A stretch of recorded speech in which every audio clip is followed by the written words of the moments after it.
안녕하세요. 바누바기 클리닉 부산점 원장 유종환. 이동인입니다.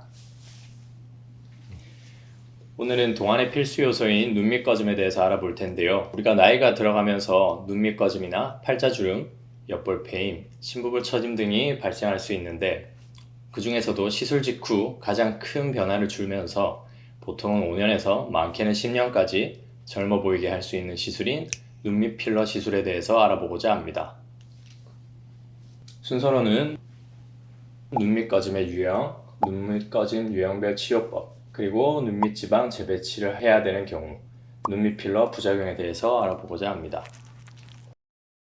눈밑 필러를 추천하지 않는 병원들이 많은데요. 그만큼 시술이 까다롭고 경험을 많이 필요로 하는 부위라고 생각합니다. 눈밑 꺼짐을 치료하기에 앞서 눈밑 꺼짐의 유형을 나누어 접근하는 것이 중요할 텐데요. 이동인 원장님, 눈밑 꺼짐의 유형에는 어떤 것들이 있을까요?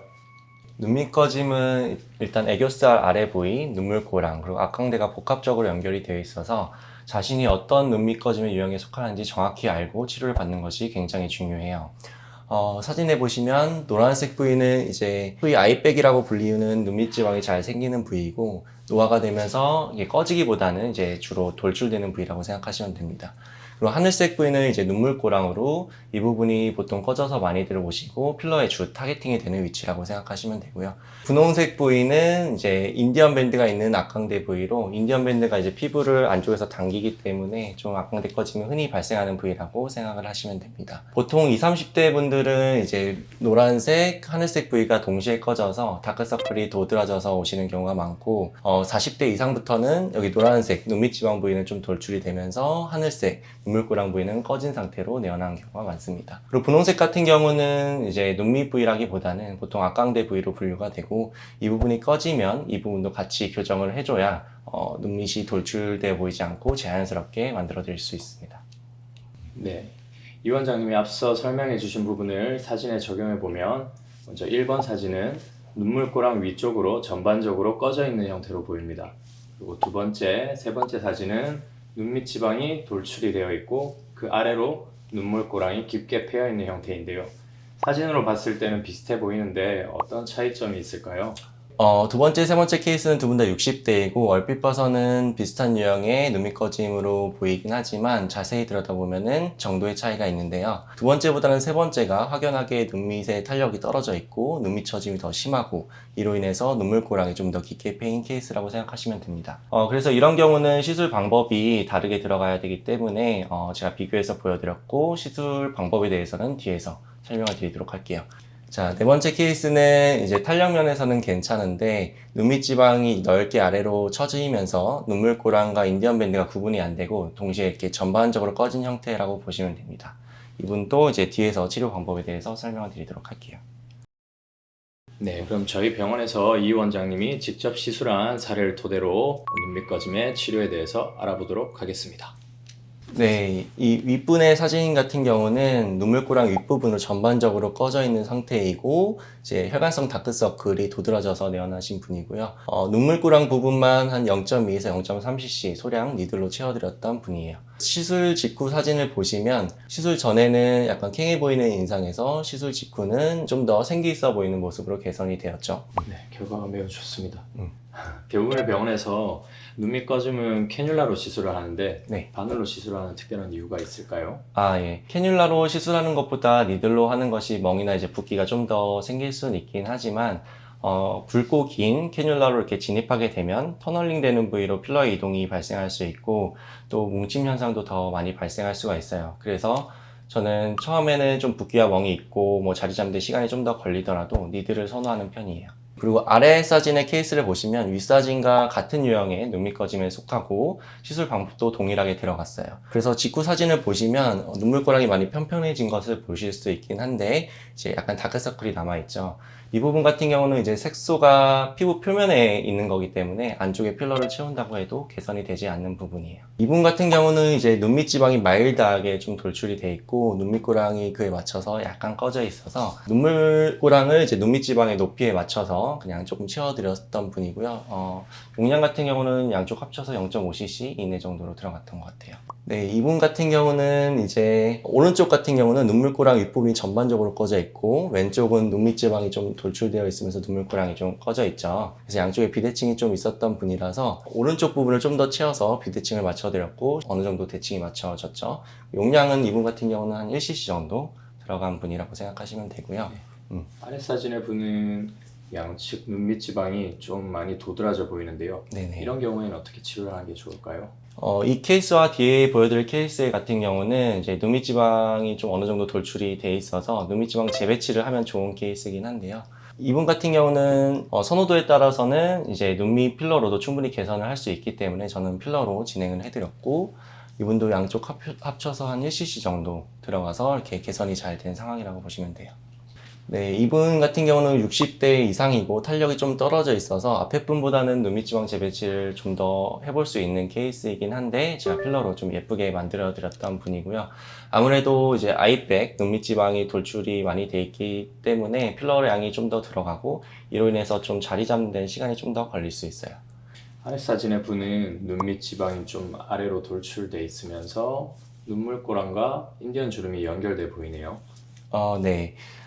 이분 같은 경우는 이제 탄력은 괜찮으나 이제 눈밑 지방이 아래로 넓게 내려온 분이고 이로 인해서 눈물꼬랑과 인디언 밴드가 있는 악강대 부위가 전체적으로 좀 꺼져 있는 느낌이죠.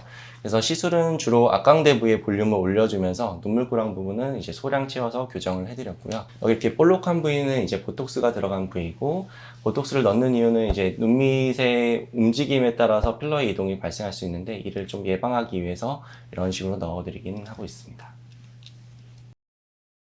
눈밑 꺼짐이 필러로는 해결이 어렵고 눈밑 지방 재배치를 꼭 해야 되는 경우가 있을까요? 네, 제가 뒤에 보여드릴 케이스 같은 경우는 눈밑 지방 재배치를 꼭 해야 되는 케이스이고 타병원에 내원해서 눈밑 필러를 받으시려고 하면 아마 안 해주실 케이스인데 제가 무리해서 좀 진행을 해드렸던 분이고요. 이제 60대 이상이셔서 확연하게 탄력이 떨어져 있고 눈밑 지방이 크고 이로 인해서 처짐이 많이 심해서 필러로는 교정이 어려웠던 분이에요. 그래서 저는 눈밑 지방 재배치를 추천을 드렸으나 수술에 대한 거부감이 좀 있으셔서 무리해서 필러로 진행을 해드렸고 양쪽 합쳐서 약 2cc 정도로 남들보다는 좀 비교적 많이 들어간 케이스예요. 그래서 많이 들어간 만큼 뭐 붓기랑 뭉침 현상도 조금 있었어서 두 차례에 걸쳐서 몰딩을 좀 해드리고 나서 자리를 겨우 잡아드렸던 분이고요. 본인의 눈밑 지방이랑 꺼짐이 이런 느낌이라고 하시면 눈밑 지방 재배치를 하시는 것이 좀 더 효과적이실 겁니다. 네. 많은 분들이 필러 시술에 대한 두려움과 걱정을 가지고 있어요.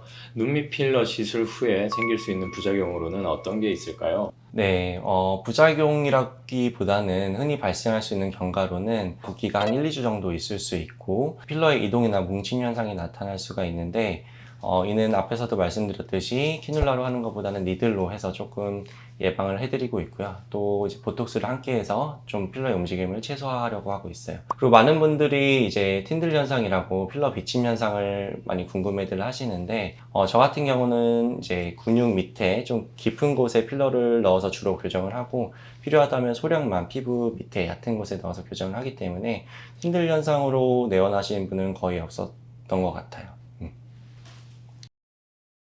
네, 마지막으로 눈밑 필러 시술에 대해서 많은 분들이 궁금해하실 만한 것들을 질문을 드려볼게요. 보통 눈밑 꺼짐 시술을 할 때 필러 용량이 얼마나 필요할까요? 보통은 평균적으로 1cc 이내로 대부분 개선이 되고요. 악강대 꺼짐이 동반된 경우에는 2cc 이상 필요할 수가 있어요. 네. 눈밑 필러 같은 경우는 유지 기간이 어떻게 해야 될까요? 네, 이제 사람마다 표정 근육을 쓰는 거에 따라 차이는 있지만 대부분은 1년 가까이 가는 것 같아요. 네. 이 눈밑 필러가 다크서클 개선에도 좀 도움이 될 수 있을까요? 예. 다크서클의 원인에 따라서 조금 다를 수 있는데요. 그늘진 것에 따르는 뭐 다크서클이나 혈관성 다크서클 같은 경우는 이제 피부가 들리면서 좀 개선이 되긴 하는데 필러도 투명한 물질이기 때문에 혈관성 다크서클이 완벽하게 개선되지는 않을 수 있어요. 그리고 이제 피부 표면에 색소 침착으로 인한 다크서클 같은 경우는 아무리 안에 필러를 넣어준다고 해도 개선이 안 되기 때문에 그런 분들은 이제 색소 레이저를 같이 해주시면 좋을 것 같아요. 네. 그 외에도 눈밑 필러랑 같이 하면 좋은 시술은 뭐가 있을까요? 대부분은 이제 눈밑 주름을 같이 개선하기 원하기 때문에 눈밑 보톡스 말씀드렸듯이 많이 하고 뭐 아이리쥬란 그리고 하이프레이저인 뭐 아이슈링크, 아이리프테라 이런 것들을 하면은 눈밑 주름을 조금 더 개선할 수 있는데 도움을 받아볼 수 있어요. 네, 알겠습니다. 네, 지금까지 동안 필러 중 눈밑 필러에 대해서 알아보았는데요. 많은 사람들이 눈밑 필러는 하면 안 되는 부위로 알고 있는 경우가 많습니다. 네네. 어떻게 생각하시나요? 아, 네. 이전에 시술을 하고 나서 필로의 이동이나 이제 뭉침 현상으로 인해서 좀 만족도가 떨어진 경우도 많고, 병원에 가서 시술을 받으려고 하면은 시술이 까다롭기 때문에 안 해주는 병원들이 많아서 좀 그런 것 같아요. 그래서 시술 난이도가 높은 만큼, 경험이 많은 전문가를 찾아서 진행을 하시는 게 좋을 것 같습니다. 네, 맞아요. 어려운 부위인 것 같습니다. 충분히 알아보시고 상담도 잘 받아보시면서 본인에게 잘 맞는 병원을 찾는 게 중요할 것 같고요. 앞에서 우리 이동희 원장님이 설명 잘 해주셔서 여러분들에게 많은 도움이 되셨길 바라면서 오늘의 영상은 이렇게 마무리 짓도록 하겠습니다. 저희는 단호박이 클리닉 부산점 원장 유종환 이동인입니다. 감사합니다.